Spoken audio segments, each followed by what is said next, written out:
Hi there, this is Karin in Sweden. I showed this armature yesterday in a Facebook group and someone asked for the tutorial, so I'll make one. So this is going to be a little house gnome, and the skeleton or armature is super simple. It's based upon the living felt doll tutorial, so if you want to make a more advanced doll or sculpture, then take their doll course. It's just so inspiring and much more detailed than this is, but this is fast and simple. So what you do is you cut 4 of these cords, and the length, I don't really have a length, just think about how big do you want your gnome. This is arm and torso and leg.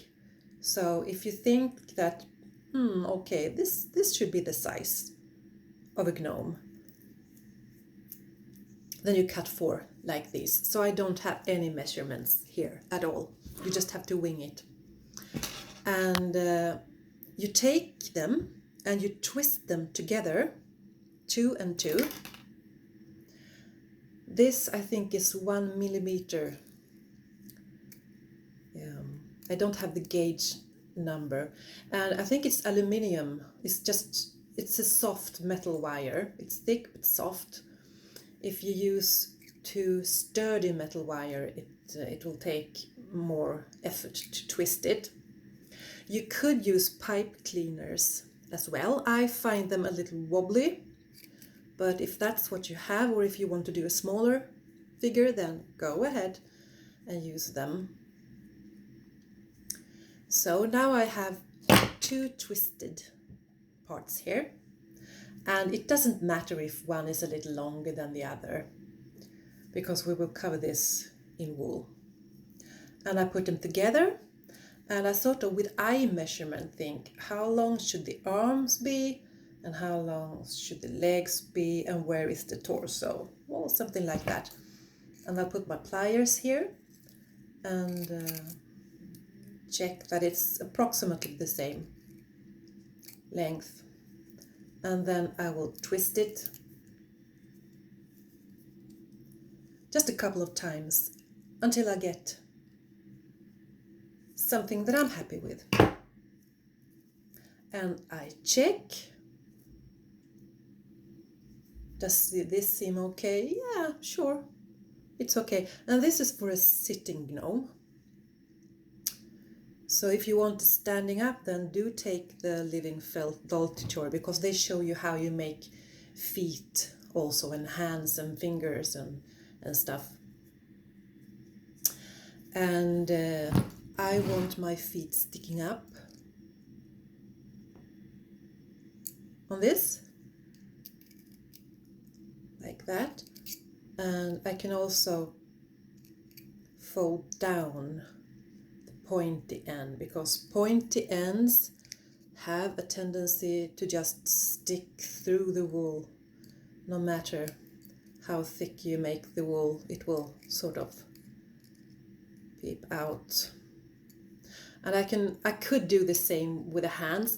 If I find that the hands are a bit long, then I could fold them back, like I did on this one. I fold it down back a little bit, but on this one I thought, well, this is okay. So when I have this sitting sculpture, I will do a little loop for attaching the head, and then I will cut off. Again, I don't have any measurements. I just take about the length of a finger, and I put it around the torso. Can you see this? Like that, and you make a little loop. It doesn't have to be big at all. This is the neck, so don't make it too long.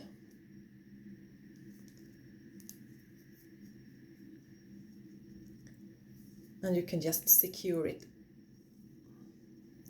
like that. You could pinch it a little together, like that. So this is the basic armature.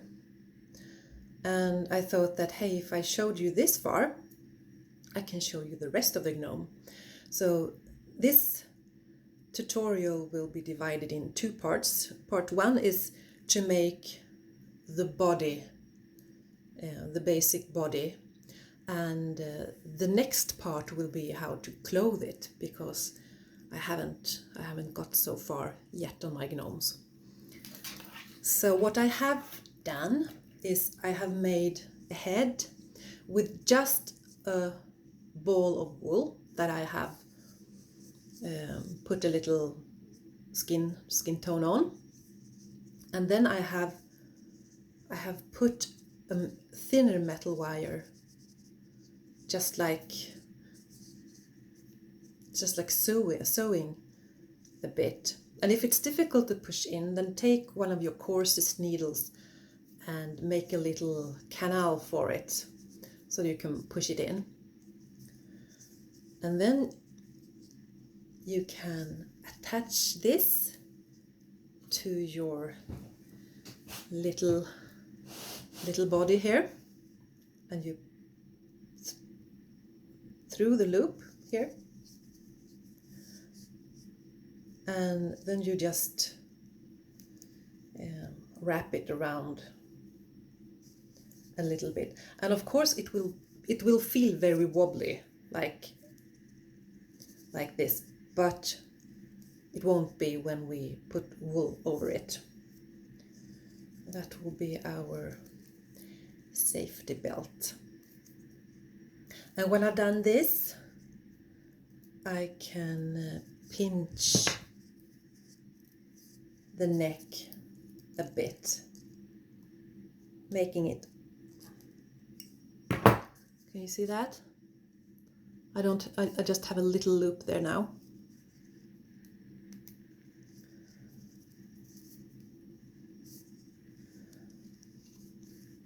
My metal wire wants to escape, so I'll take my pliers and just squeeze it into place, and checking that nothing sticks out too much.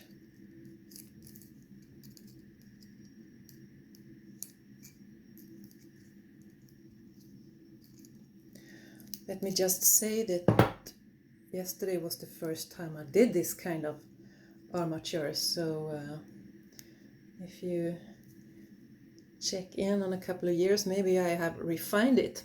Maybe you have a much better suggestion than this. So now you have a little skeleton, and now we're going to fool it a bit. And then I take straps of some kind of core wool, and the reason for core wool is actually two reasons. First of all, it's cheaper, and second, since it's more coarse, it won't glide so much. I have tried doing armature on dolls with a Swedish Gotland wool that is absolutely gorgeous to work with, but it was so slippery that it sort of just slided around. So this will sort of stick to itself quite good. So quite thin straps, because if it's too bulky then you can't control it so well. And I start up here because this head makes me sad, and I want to be sure that it will stick. So I wrap it around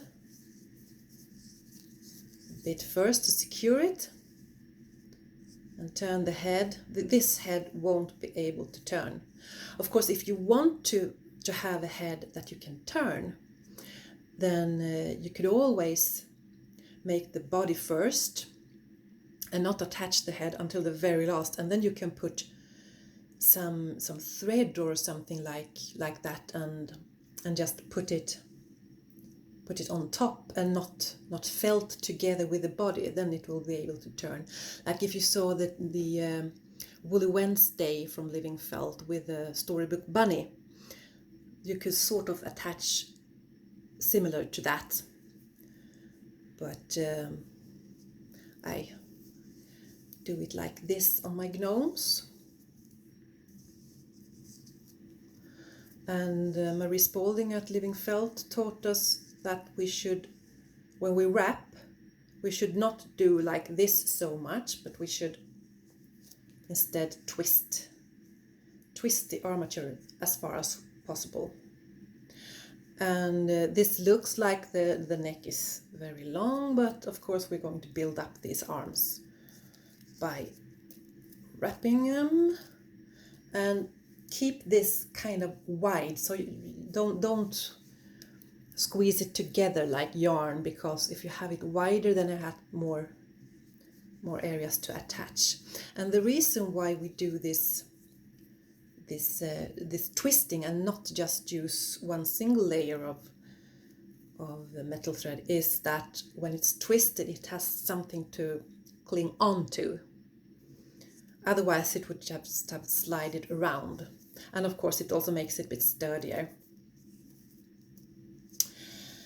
And if you do watch the doll tutorial, which I think you should, then they will leave space here with no wool because they want to attach hands. But this is a simple figure. I'm going to try to sell these in a little store that I work in sometimes. And to be honest, if I put that amount of time in a sculpture, I wouldn't be able to sell it. So these gnomes will have simple mittens, or just very simple bulky hands with perhaps a thumb, but no fingers.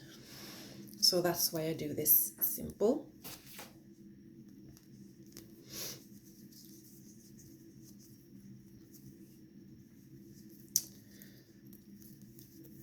And also the faces on these dolls you can do as elaborate as you want. The doll class teach you how to do so detailed faces, but again it takes me maybe 2 days to do a really good face. And try to ask for that kind of money in a store where people aren't willing to pay very much for your craft and your time. So, and also this is like my signature eye. I do these kind of eyes on most of my sculptures, like if I make trolls or dragons or whatever, this is my signature eye, even though I do enjoy making these very detailed eyes also. And how you do the eyes, there are so many ways you can make eyes. You can put eyelids on, you can put a little white dot that makes it light, and you can put an iris on. Some people of course would like to do mouths, but that's again one of my signatures. I do not have mouths on my sculptures. Very, very seldom. That's on my elaborate dolls. I do have mouths. And also these are going to be simple. So I will hide the neckline and everything with a beard or a scarf or with both.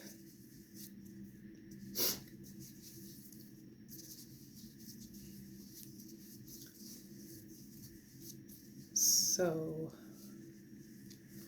I think I'm just going to be quiet for a while because I really don't know what to talk about now. Well, I'm just wrapping and wrapping.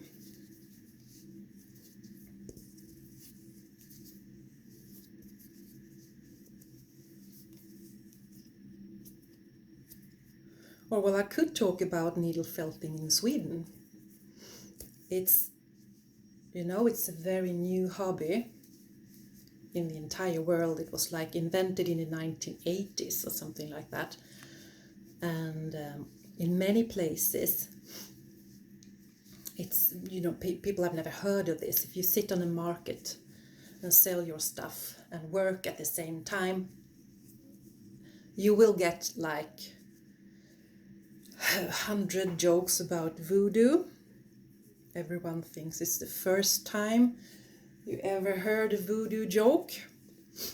And depending on your mood, you can smile and pretend to laugh, or you can be kind and say, oh no, it's acupuncture. Or you can also smile a very, very nasty smile and say, well, you know, voodoo costs extra, or how is your back? But I find that when I'm sitting working in markets, I sort of like to be nice, because maybe they'll buy something from me. And it's difficult to find good needles in Sweden. I learned this craft, I think it's 18 years ago.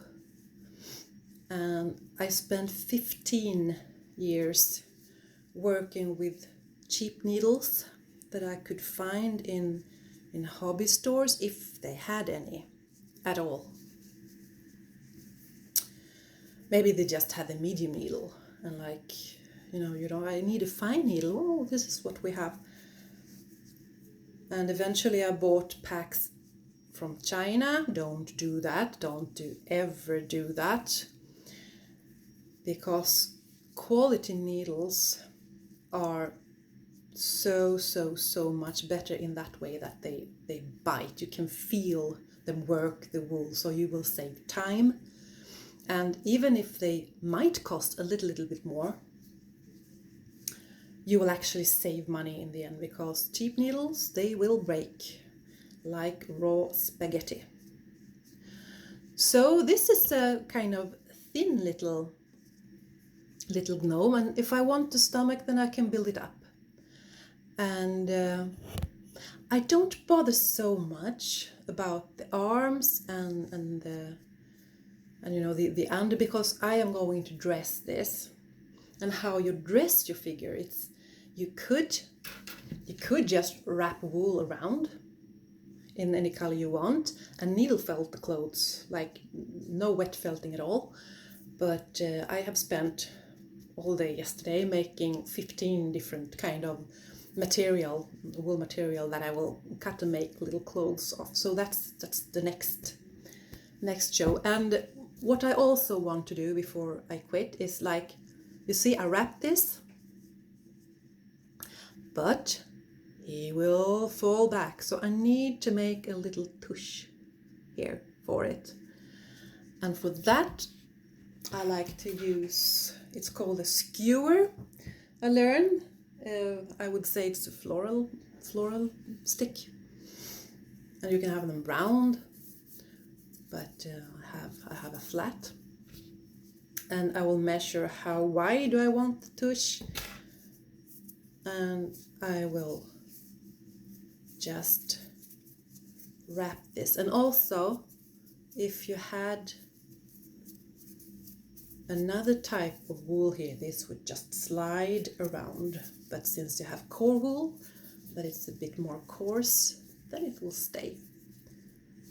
And I will make a little roll, like I think this is enough. And I will dry felt it a little bit in my hands. And then I will push it off. If I pull it off, it will be like a corkscrew, so I will push it off. And then I will just attach it there with my needles. And when it's stuck there, I'll take some more wool and wrap around a little bit, so that it gets a bit more even, like you see I did on this one. So this was part 1 of making a gnome, and I will write down the address of my, I have a Facebook page, a Facebook business page, which is this karyad.se, which is also my home page, which is in Sweden. The Facebook page is in English. So if you want to ask me anything, then you can keep your eyes, you can contact me there. And for the second tutorial, you could even check here, because I will publish it here. Or you can just search in a few days for gnome tutorial part 2 or something like that, and my name. So I hope this was a good first lesson. If you have any comments, I'm sorry you can't comment because this is in a child approved mood, but you can contact me and I'll see if I can correct anything. So thanks for now. Bye.